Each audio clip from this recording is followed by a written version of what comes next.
Hello, unstoppable real estate investors. I have a treat for you today. My brother from another mother, and there's only two people I say that about in my life. Scott Jenkins, our guest today, and my pal Rufus Thibodeau. So, Scott, I am honored to be one of the two.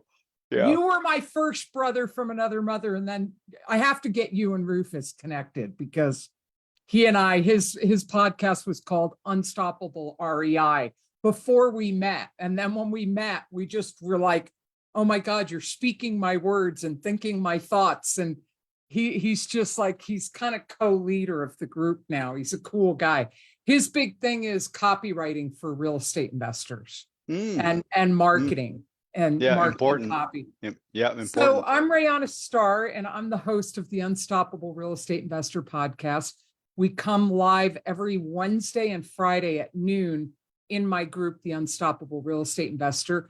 If you're seeing this in another real estate investment group and you'd like to see us live sometime, or if you'd like to be a guest on my podcast, just reach out to me in a DM or in an email. And we'll get you on the schedule. We're scheduling into March of next year now. Wednesdays are our top 5 experts, the top 5 percenters. Scott could easily be in a Wednesday spot, but we're doing Friday with Scott because we couldn't get him in at another time.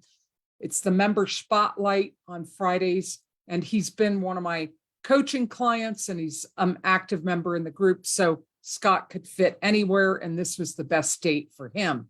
So Scott Jenkins is one of my favorite people, one of my favorite clients. He's a real go-getter, and he is a pro in wholesaling syndication and a dispo guy. So if you're looking for someone to dispo wholesales for you, he's syndicated across the United States. When Scott and I first met, he was in 4 markets. How many regions, how many markets are you in now, Scott? 11 states in total. When you're looking at sub-regions, probably 44, 45.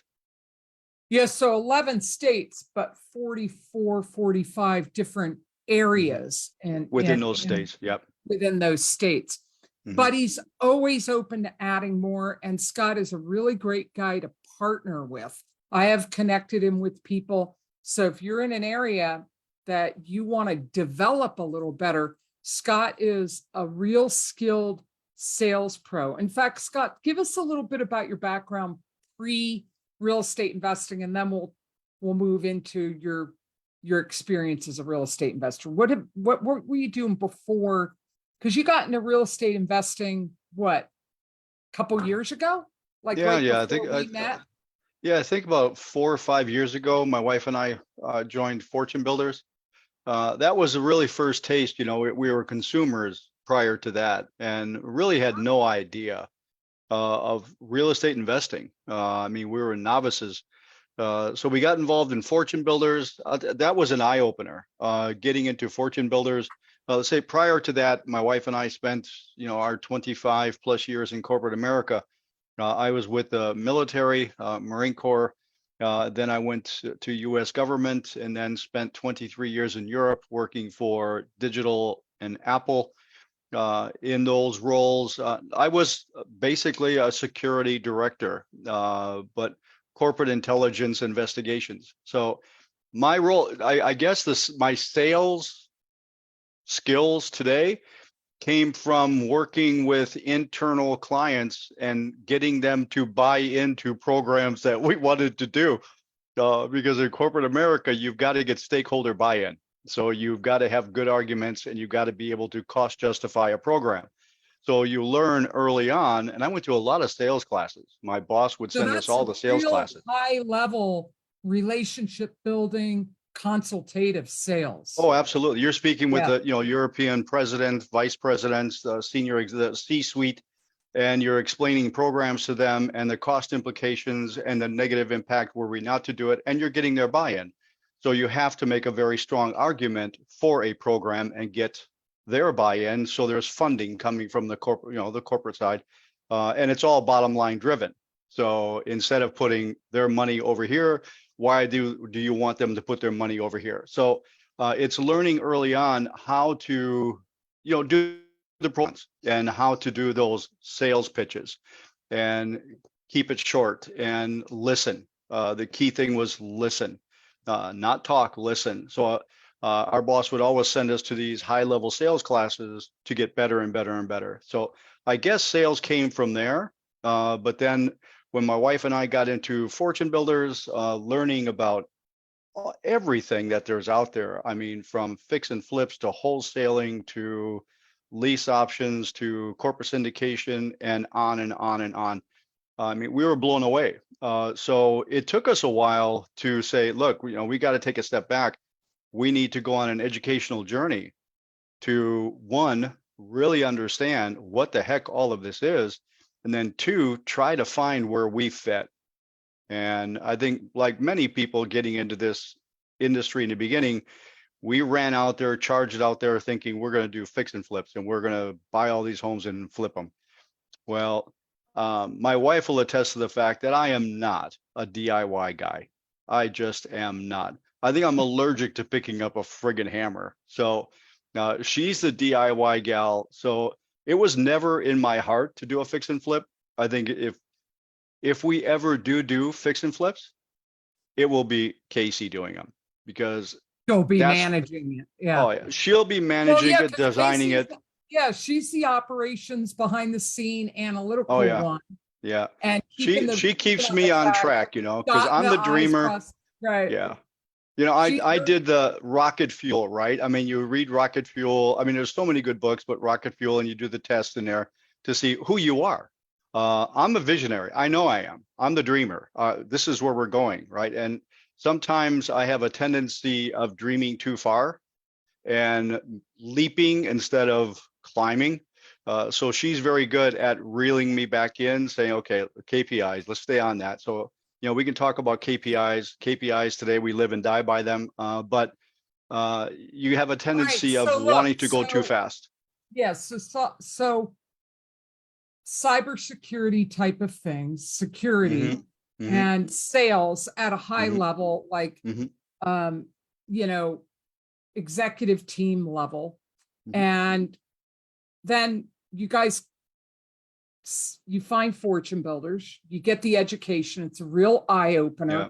That's good for the fundamentals. And then there was some other education. Talk about all the education. Well, fortune builders was a great college education. That's the way I look at it.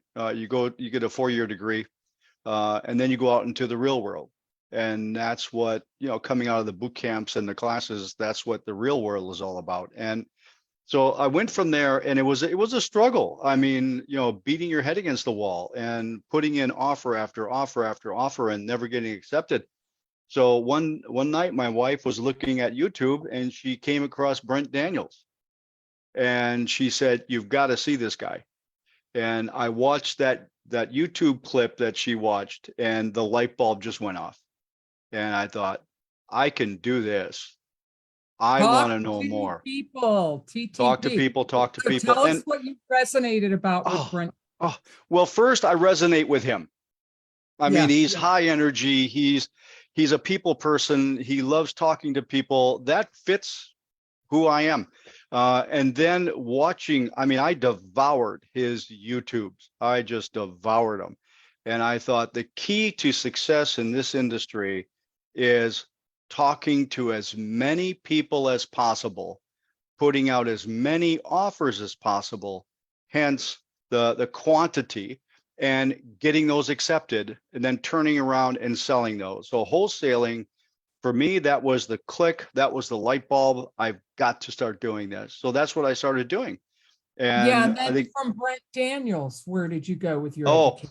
Well, and then Fortune builders, college education. So then started going to graduate school. And where's your graduate school education?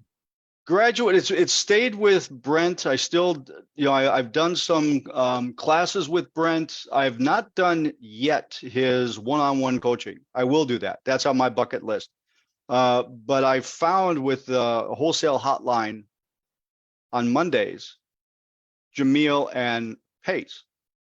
And I think a natural transition for a wholesaler is learn from Jamil Damji. I mean, he's the Astro king. flipping. Astro flipping. He's the king, not only of micro flipping, which, if you know, micro flipping, it's really networking, right? That you work with a wholesaler, that wholesaler brings you a deal, and you bring that deal to your buyer, or vice versa. So that's micro flipping, and you're in the middle, and you manage that whole process. So that puts your whole wholesaling activity on steroids, because now you can really. That's where you get good at dispo. That's where you get good. You get really good at managing the process, either on the acquisition or disposition side of it, but also you get really good at comping your properties and analyzing your deals, because You get good at the numbers. Absolutely. You get so many requests. Like I got a request yesterday, and I don't have to look at the deal at all. I just don't. I know what the percentage to ARV is in that region that a buyer will buy at. So I look at the ARV that's on the deal, and I know already, based on the asking price, if it's a deal or not. I don't have to look at anything else. I don't want to know if it's a 3-bed, 2-bath, 1,500 square feet. I just look at the ARV they gave me. Yep. Yes. So pause on that. Yep. If you're new as a new real estate investor, education's important. We're stressing that point. But what I've noticed a lot of new real estate investors do is you get so much education, you get overwhelmed. You need to do like what Scott did, is he got some fundamental education, then he started using it. Then he realized there were some limitations. So he went and found more education. That inspired him. He started using that. He mastered those skills. Then he moved on and he found someone else. He's always looking, but what he does is he learns and then he implements. He learns and then he implements. And here is something that is so important, is really knowing an area, not just knowing the numbers, but he's a wholesale syndicator. Meaning he's not just in one area. He's growing his wholesaling network across the country. And so he's had to leverage strategies in order to grow and have a bigger reach. And in that process, what he's had to do is a lot of research on an area. I can't stress enough in this business, knowing your market is crucial.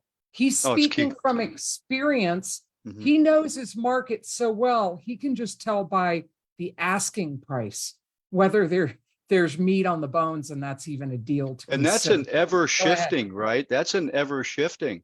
So going back to that, the market shifts. Right. You know what list stacking is, right? When you're running your list and you want to do your cold calling, you call list stacking, right? So you're looking at vacant properties with pre-foreclosure, with whatever, to make it a more probable. More than one, you're getting more than one pain point. Quality, you're getting a higher quality list because you're layering in what the qualifications are. So talking about what, well, I just want to emphasize something. Speaking about what we were just talking about on the region, I call that stacking. You're taking practical experience and then you're adding on education, then practical experience, education, practice. You're not going to know everything right away, but what you've got to do is learn a little bit, take action, get out there and understand it, then educate some more, and then take some action. Educate. Don't stick, like Brent says, don't get stuck in the educational loop. You will never get out of it.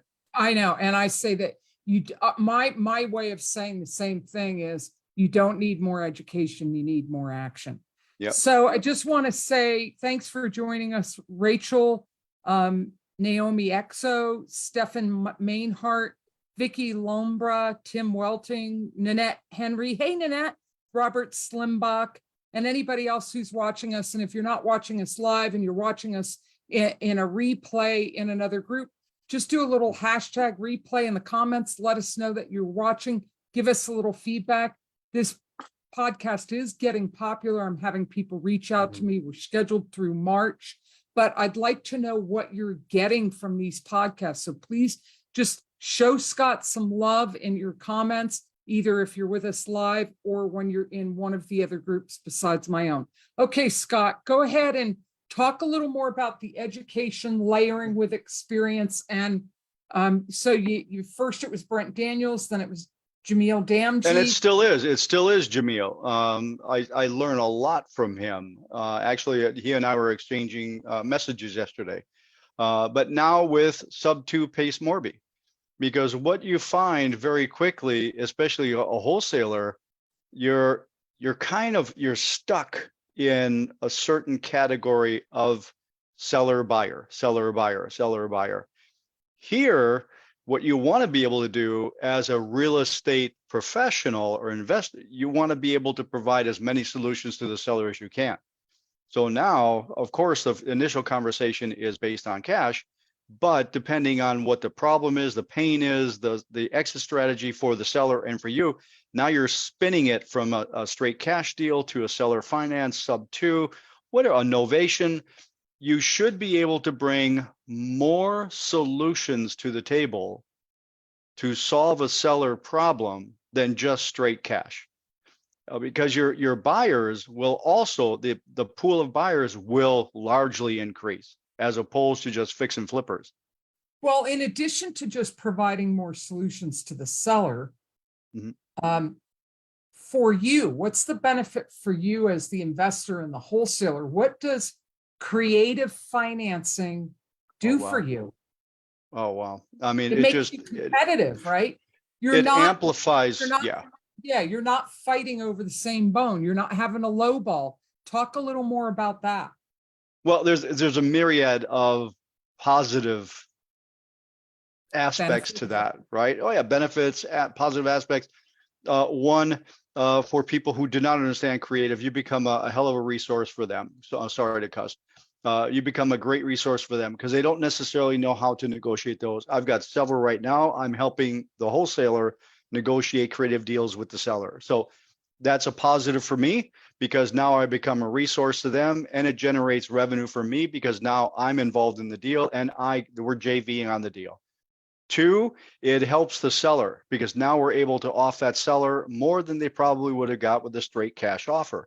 3, I'm able to take that deal to a different type of buyer who is looking for buy and hold or creative deals. They wouldn't have purchased a cash deal, but they're very interested in taking one that's cash flowing. So you have to understand cash on cash return. So you have to know how to calculate that. The next one, the 4th one is personally. When you start finding deals that you really like for yourself, you can take that and keep that deal for yourself. And now you're creating your own passive income. So I don't necessarily have to go hunt it down. I've got people who bring me the deal and based on the deal, if my wife and I like the deal, we'll keep it ourselves. So there's so many positive aspects to being able to do creative solutions. It just abounds. Yeah, it just gives you a lot more choices. It makes you more competitive. Yep. You know, I love Pace. Every video he does, you can get deals without cash, credentials, or credit. You know, and he's so good at it. I mean, there are 2 people I enjoy listening to doing seller calls: Brent and Pace. Yeah. Brent is so dang personable. And he's got that high energy, that power, that jovialness in his voice. It puts a seller at ease. Pace, I don't think there's any other storyteller that matches Pace. I mean, that's his true gift, is storytelling. And when he gets going with a seller, I mean, one of the funniest ones, one of the first ones I watched of him on a seller call, he started the call. The seller said, "How you doing?" He says, "Hey, I'm doing great. I just had a ham sandwich from," I can't remember the place, one of the favorite places he goes to get a ham sandwich. He said, "I'm eating a ham sandwich right now. My day couldn't be better." How many people do that? I mean, there are so many people who are afraid to pick up a phone. They're afraid when the seller answers the call. They're probably on the verge of wanting to hang up when the seller says hello. He turns it all around. So I've started doing the same thing, and I found it breaks the ice pretty darn quick. when you become human on that call. So Human. anyway, yep. And when you're focused on them, like there's a Mhm. lot of people that I coach that this is a part of one of the humps they have to get over is talking to sellers and their fear Oh, of yeah, that, their yeah. fear of rejection, their Mhm. fear of not knowing what to say or not having an answer to a question when someone asks them. And I said, okay, look, it's not about you. That's why you're all anxious, because it's not about you. That call's about them. Have it be about them. If you're so focused over there on who they are and how you can help and really diagnosing a problem, Mhm. you disappear into the background. So there is no performance anxiety. If you're focused on someone you can help and coming up with a creative solution for them, then it's not about you. And the Yeah. anxiety just dissipates. And it's a very effective strategy. I've helped a lot of newer investors overcome that fear. Now you're a natural, so am I. We have the gift of gab. We're both warm and friendly people. So like for us, it's just like, I don't understand why this is hard for anybody, right? Well, and I can get it. You know, as you know, I host the Tuesday night sub 2 nightly dial, Nightly and dial. that's teaching. Well, it's working with sub 2 students to make seller calls, and I hear that And very just to often. put that in perspective, I want to interject. That's a Mhm. 4-hour commitment every Tuesday Scott makes Mhm. in the Pace Morby sub 2 group. And it's a commitment because he's leading that. And there's usually anywhere from 25 to 50 or No, 60. 100. Well, more than 100. There's more than 100 people. There's morning dials Yep. every day, 5 days a week, 5 days, Mhm. Monday through Friday, right? Yep. Every day. This community is incredible as far as how resource rich it Oh, is. So it's Scott makes this commitment, amazing. 4 hours of his time Mhm. every Tuesday to help other investors learn how to talk to sellers. Yeah. That's what the whole thing is for, is getting people on the phone, getting coached on how to talk to sellers. So tell I more love it. about. I absolutely love it. And you will hear people who will say, you know, what's surprise? Let me finish that thought first. You'll hear people say, well, what do I do if they ask this, or what do I say if they ask this? And what would you say? There is no exhaustive script that every seller you talk to will ask this question, here's the answer. Ask A that question, script here's the will answer. limit you. Now, let me just preference that. Yeah. Like a script Yeah. can get someone started who is more introverted or more analytical. They need a place to start. They need a structure. But the script is just designed to get you started. You can't get dependent on a script because then the conversation's too stiff and you're too worried about doing it perfect with the script that you're forgetting that you're talking to a human being. You've got to be able to know that script so well if you need a script. Scott and I aren't really people that need No. scripts. We're the ones who write the scripts because it just comes so easily to us. But it's being able to just be present with someone and hear what's going on over there. You're diagnosing a problem. You're just getting on a phone and talking to someone to see if you can help them. And it's people before properties and profits, people and problems before properties and profit. You said two things very important right there. Being present. That's the first one. The second is hearing, listening. Those are the two key things to be doing during a seller call. You have to, there's a few things you should know. Well, there's information you want to get, right? I mean, if you Tell listen to them what Brent, information, you want to know condition, timeline, price, motivation. I always go for motivation. That's the first thing I want to get. I know. Talk a little people, bit about that. Mhm. Dig in a little bit about why motivation is important and why you start there, because this is something I emphasize a lot with Mhm. clients of mine, not just about seller motivation, but about their own motivation. What does Right. motivation do? Why is that so important for you to know what that is? A motivation is going to determine whether or not there's a deal at all. I mean, you can spend, wow, I could take a while to answer that one. It's People in fuel. the It's the last nightly, fuel in the yeah, gas the tank. last nightly dial, somebody asked, hey, how many touches does it typically take to get a deal? And I know the industry people will say there's 10 to 12 or 12 to 15 touches with a seller before you put it under contract. I've had one touch or even 3 touches or 20 touches. Uh, I think it all, and I've learned very quickly, it starts from one of the most important things, motivation. You can start a call getting condition. You can start a call and with condition, you get timeline. Yeah, I probably want to sell in the next 30 to 60 days. Great. Tell me about the house, this, that, how's the kitchen, bathroom, mechanical, structural, roof. You can have a half-hour conversation talking about the house. I think the misconception is when people make a seller call, they're calling a seller, but talking about a physical structure. They're not talking to and about the person. That's where we have a misconception. We're there to speak to the person or persons who own an asset. I'm not talking to the asset. In my mind, I don't care about the asset until I understand the person. Because the quicker I can understand the person, the quicker I can get to, is there or is there not motivation? Have they lost their job? Have they fallen behind on payments? Is there a death in the family? Is there a divorce going on? Is there something else? Why? Why do they want to sell? And And how that's a much question does that it people hurt? don't ask. That's a people that they're afraid to ask. What's got you wanting to sell?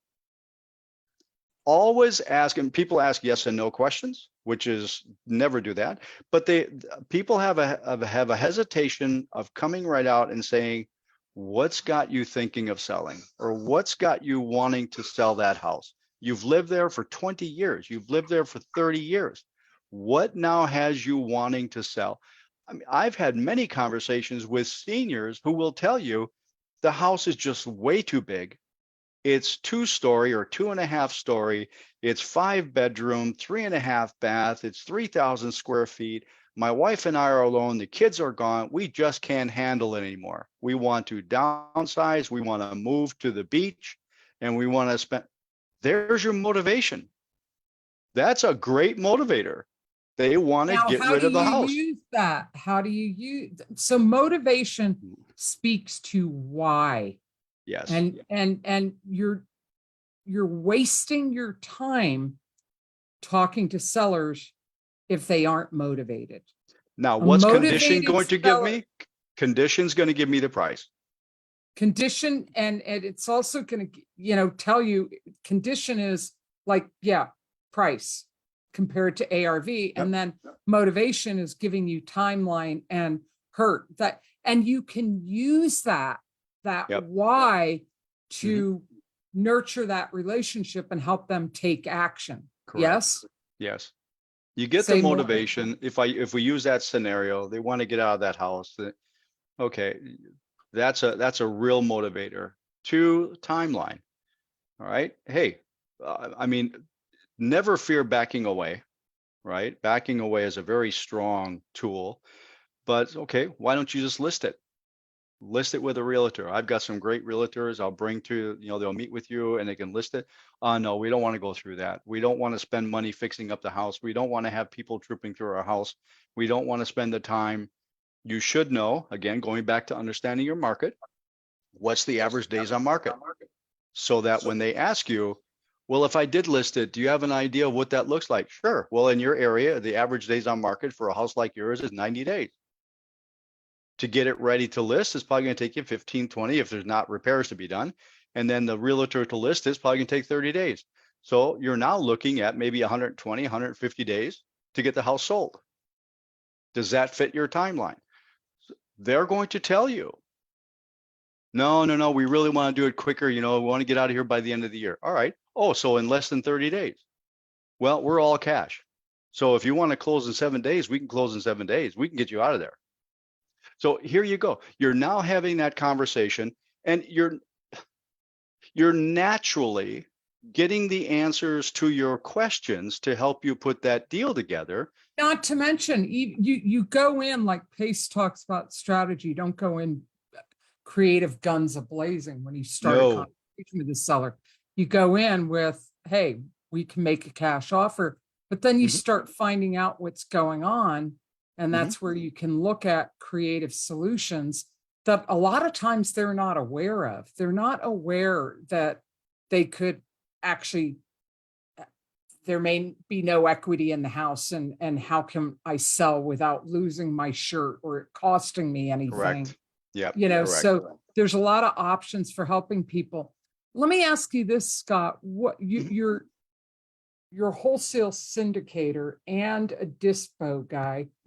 Tell me why is that where you focused? What is it about, being a wholesale syndicator, and because dispo is really your superpower? Talk a little bit about that. It fits very nicely who I am as a person, I think.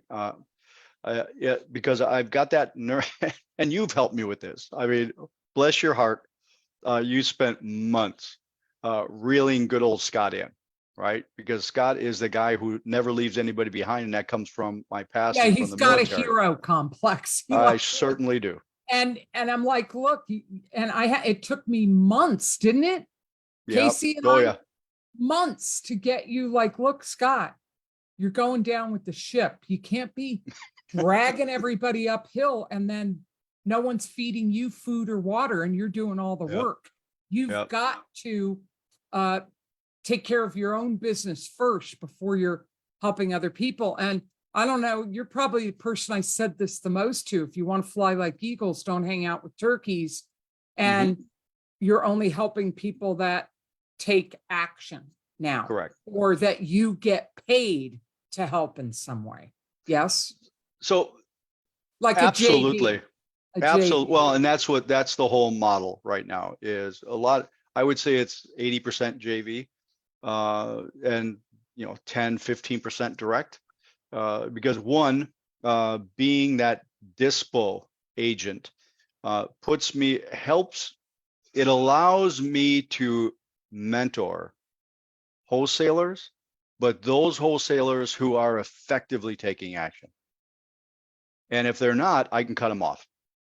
It's easy for me to cut them off. To say, it look, didn't used to be.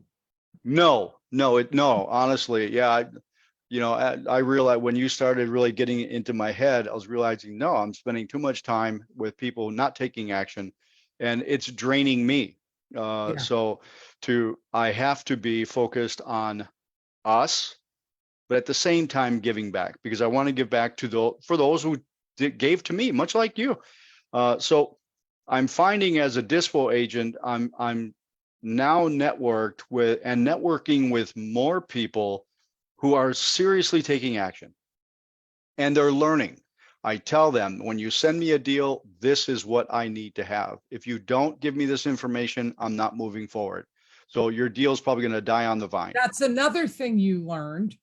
Absolutely. People would say, I have a deal, and they basically give you an address and then have you do all the work. And then expect to get half of it. And they many times they hadn't even talked to the seller yet, but they have a deal. You have a so criteria now. You have a process and certain expectations. So talk a little bit about dispoing. I think that's why it suits me so, because I love speaking to buyers. Talk about what it is for newer people and why you like it. I love it because I sit between the deal and the buyer. So one, I will tell you if it's a deal or not. If it's close to a deal, if it is a deal and you've got it locked up, I'm going to turn around and sell it because I've got a buyer. So I've got very specific regions, like we started this off with in the 11 states, the sub regions. I've got buyers, and I know I can take those deals to those buyers and it gets sold. Other than that, if they bring in and it needs to be nurtured a little bit or reworked a little bit, I offer to get on the phone with the seller and renegotiate that contract, renegotiate the deal, because I know what a buyer is going to buy it for. At the same time, I can turn around and I keep building the buyer database. So I'm always looking in the regions where we're working, existing or new, and communicating with buyers, having those conversations with buyers, finding the A level, the VIP buyers, or the B level. The A level VIP, those are the ones going to get it right away. But also understanding the difference in the buyers. Some are just fix and flip cash. That's what they want. And they have to have a certain net profit on the job. So it's my job to make sure that that deal will give them the net profit they're looking for if they buy it. So on my side, I run a flip analysis that includes all costs. And I'm able to show them, yeah, my estimate is you'll have 25 or 15 or 30% net profit when that job is done. The other ones are buy and hold. They may be buying single family, duplex, triplex, quadplex, commercial. So it's my job to find those buy and hold opportunities and bring those to those buyers. And again, run the analysis on cash return. So it's getting the information from the wholesaler, but it's also providing the wholesalers that I work with the buy boxes that they need to target. So what I do is I save them a lot of time by providing them specific buy boxes to go look for, as opposed to just shotgunning an area and bringing a whole bunch of properties that we don't have buyers for. Don't bring me a 2-bed, 1-bath when all my buyers are looking for a 3-bed, 2-bath. You've wasted your time and you wasted mine. So here is the specific buy box. Okay. Find this. So you're syndicating, you're always expanding. Yep. So tell us, what's your strategy been for developing good, strong buyer relationships and wholesaler relationships in regions that you've never even stepped foot in? Talk about what your strategy's been, because that's the end game in wholesaling, is how have you developed these strong relationships in these 11, 12 states, 44, 45 regions where you have buyers and other wholesalers that you've built relationships with? I would like to say it's because I'm just so bloody smart, but that's not true. That's not true. I use tools to find the buyers. One of the main tool I use today is Privy. So if I'm looking at a new area, I will go in Privy and I will look at, first, I'm going to see where the majority of the deals are being done. And then I'm going to dive down into that area.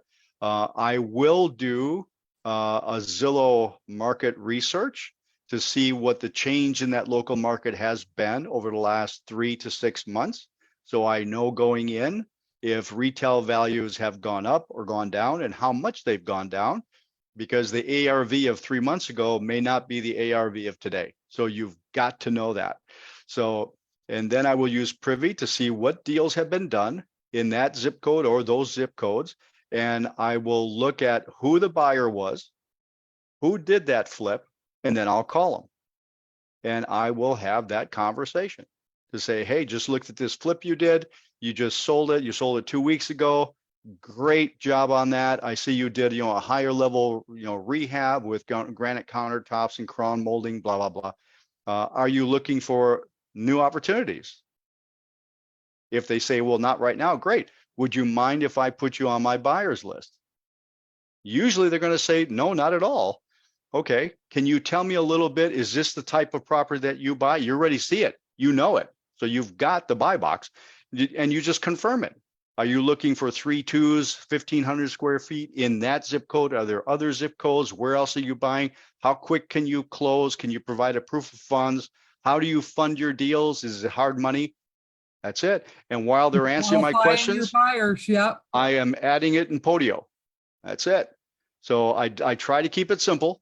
I just fill out the Podio form, done. Now they're a buyer. So they're going to be a B buyer until they start buying repeatedly, and then they move to A.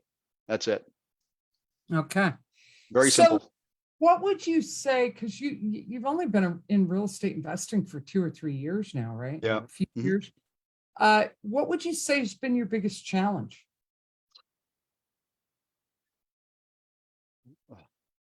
I hate to sound critical, weeding out the fluff.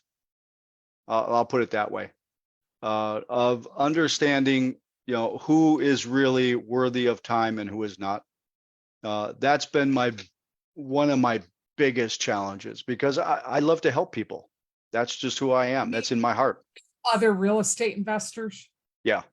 The time suckers. I hate to be so blunt, but it is the time suckers. And then two is consistency, not consistency in work ethic. I think I'm a workaholic. I know I am. I'll put in the 12, 14, 16. I don't care. I think the other day I went, 37 hours nonstop. That's just who I am. But it's getting that consistent deal flow. Don't get cocky. People get cocky. You get a little bit of money in the bank and you say, "Oh, I can take my foot off the gas pedal." No, forget the money. What you're looking at now, I don't even look at the money. I look at the number of deals. I look at the KPIs. So my KPIs are king now. I want to get so many offers on the street in a given day. I want to have so many under contract in a given week, and I want to close so many in a given month. So, and Casey's going to tell me if I'm hitting my target or not. She monitors the back end and she will tell me if I'm on target or not. So I think those two things have been my biggest areas of weakness. And I praise the moment or the day that Casey and I met you. I mean, say more about that and how that made a difference for you. It's like my sister from another mother.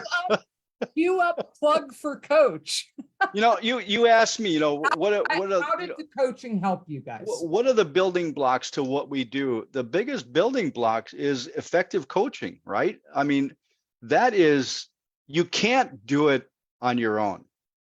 You can go out there and study like hell, and you can go YouTubing, and you can do this. But what you want to find someone who is going to put years in days or even hours. And that's a coach. That's a coach who's been there, done it, knows the whole ins and outs, and can get you from point A to point E without necessarily having you doing BCD, because they've done those. So instead of you figuring out every step of the way, they can take you from there to there and build your business even quicker. So that's what you did. Yeah, like in our journey of coaching, mm-hmm. What were some very specific things in the coaching that were turning points for you? Spending my time where my time is worthy of it, right? The helping those who are worthy of, I shouldn't say worthy of help. I think everyone's worthy of help, but give to those who want to receive and give back. I think that's really it, right? Those who really take action takers. And then also, systematizing, getting systems in place, and, going from the pen and pencil or the Excel spreadsheet to using software and leveraging technology as much as possible. And we're still not there. I mean, I'm far from having. Yeah, you're still talking about Podio. I've tried so many systems. I know the whole journey went on with Freedom Soft and all that, but you'll get there. You'll get there. There are really good CRMs out there right now. One you might want to look into that does texting, has a phone thing, but sometimes it's the phone part but it's inexpensive. It's like $49 a month, and that's REI Reply. I'm using REI Reply. Okay, good. I use REI Reply for texting campaigns, calling, etc. But what I don't feel REI Reply is a good CRM.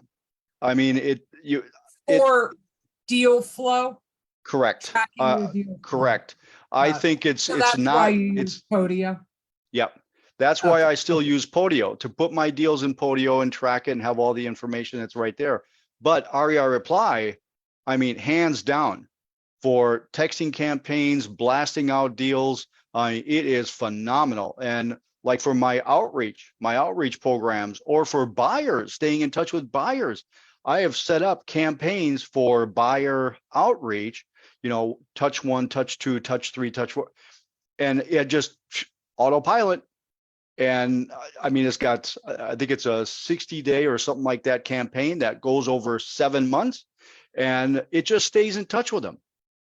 Just a little tip. Hey, Scott here, just checking in. Automation and delegation. And that's what a coach can help you with also, is getting out of your own way, Yep. shifting from being a solopreneur slave to scaling. And that's what I do, is I help clients that are already in action, real estate investors that have already started, already done some deals, know the numbers, know the fundamentals about the business, but they're trapped in being a solopreneur slave, and you're ready to automate and delegate. And it's an uncomfortable shift for you. It's been very uncomfortable for Scott, because he's a control freak and he's type A and he likes to be able to do it all himself, but that keeps you small, and you have to leverage technology and other people's time and talent in order to scale your business. And that's where a lot of growth's been for you, right? Letting Casey in, letting her do ops, Well, JV. now I've become the guy who's the quarterback, basically, it wants to hand the ball off as fast as possible. So that's where I am today, because I want to stay in the lane where I feel I'm the best suited.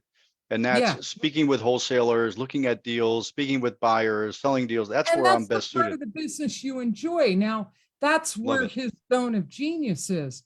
But some of you might not want to get stuck there. He loves that. That's what he wants to do. But you can be training lead managers and dispo managers, and you could build a whole acquisition team of people that do all that for you. But don't mistake building a team and leveraging technology as, okay, great, I can go on my merry way. No, it's your business. Ultimately, you've got to guide, you've got to lead, you've got to train, you've got to refine processes and systems.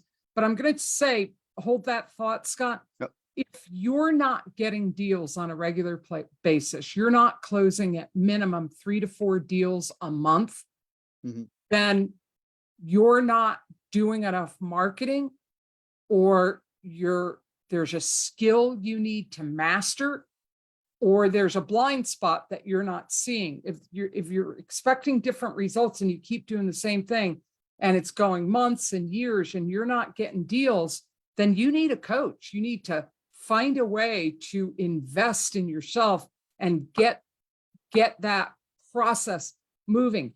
Coaching is uncomfortable because you have someone who's watching, someone you're accountable to, someone who's going to point out, hey, it's all about action. It's about taking action, no excuses. We're focused on results. Go ahead, Scott. No, I just wanted to add to that. That's where we are now. We're building a dispo team. I think we struggled a while with, who the hell are we? Do we do acquisition or do we do, and I think naturally we've fallen in the disposition side of things, because that's what I love doing. So now we're building that dispo team with people that I've been working with, that I enjoy working with, and teaching them how to do that and setting them up in the regions so that they now are the ones going out, speaking to the buyers, bringing their information in. Deal comes in, gets punted over to them, they handle it, and they get commissioned on that sale. So that whole side of it is now being built. So basically, I will be the guy handing off the football. That's all I'm doing. Love it. Love it. I can so step you're back. Training your running backs. I absolutely am. Yep. Yep. And your wide receivers. So Yep. Scott, we have to wrap up here because I have a coaching call coming up in a few minutes, but it's always a pleasure. I mean, I could interview you over and over and over and over, and we could chat away the hours and not say enough. So where are you heading next? What's your long-term vision for your business and for real estate investing? Long term, I would like to see us actually be able to do deals anywhere in the nation. That's where I want to see what we are and who we are, and building that team out, continuing to build it out. I think we do need systems that will allow us to do that. So there's less human interface to it. So we're putting that in place or thinking it through now. What does that all look like? But I think we should be in a position to be able to move a deal just about anywhere in any type of deal. I mean, whether it's a cash deal, creative deal, it doesn't matter. What I do want to see the next phase of our journey is moving out of residential into commercial.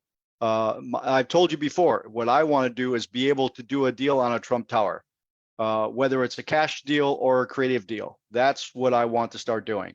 So getting And into the what Grant about, Cardone world. and I know you like the active investing side of the business, but what Mhm. about